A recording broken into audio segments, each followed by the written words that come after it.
సాధారణంగా అన్ని ఆలయాల్లోనూ శ్రీకృష్ణుడు చేతిలో వేణువు ధరించి చిద్విలాసంతో సుందరమైన రూపంలో దర్శనమిస్తాడు. కాని ఇక్కడ కృష్ణుడు మాత్రం కోరమీసాలతో కనిపిస్తాడు.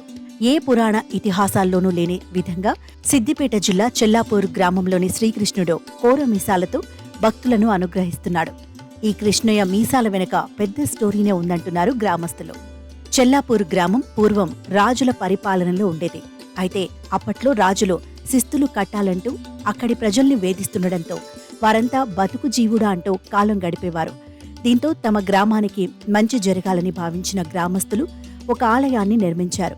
అయితే దేవుడి విగ్రహాన్ని ప్రతిష్ఠించేందుకు గ్రామస్తుల దగ్గర డబ్బులు లేకపోవడంతో ఏదో ఒక విగ్రహాన్ని తీసుకొచ్చి ప్రతిష్ఠించాలని నిర్ణయించారు. గ్రామ పెద్దలు కొంతమంది దేవుని విగ్రహం కోసం వెతక్క ఆ సమయంలో నంగనూరు మండలం రాజగోపాలపేట ఊరి చివర ఓ పాడుబడ్డ ఆలయంలో శ్రీకృష్ణుని విగ్రహం కనిపించింది.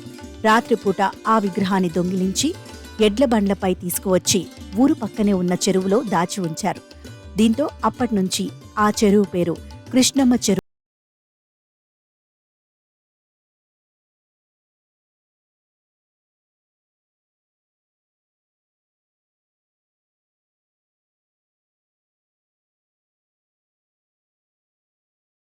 తీసుకొచ్చి ఆలయంలో ప్రతిష్ఠిస్తే రాజగోపాలపేట గ్రామస్తులు గుర్తుపడతారని భావించిన చెల్లాపూరు వాసులు ఆ కన్నయ్యకు కోర మీసాలు అలంకరించారు. అంతేకాక ఈ ఆలయంలో శ్రీకృష్ణుని విగ్రహ ప్రతిష్ఠ చేసినప్పుడే ఒక దీపం వెలిగించారు. ఆ దీపం పేరే నందా దీపం అని పిలుస్తున్నామని గ్రామస్తులు తెలిపారు. ఇక కృష్ణుడి విగ్రహాన్ని దాచిపెట్టిన కోనేరు నుంచి తీసుకొచ్చిన నీటితో ప్రతిరోజు అభిషేకాలు నిర్వహిస్తున్నారు. ఇక ఈ శ్రీకృష్ణుని దర్శించుకుంటే కోరిన కోరికలు తీరుతాయని భక్తులు విశ్వసిస్తారు. ఇక కృష్ణుడికి లేని మీసాలు తీసుకొచ్చి మీసాల కన్నయ్యగా మార్చిన ఘనత తమకే దక్కుతుందని చెల్లాపూర్ గ్రామస్తులు ఆనందం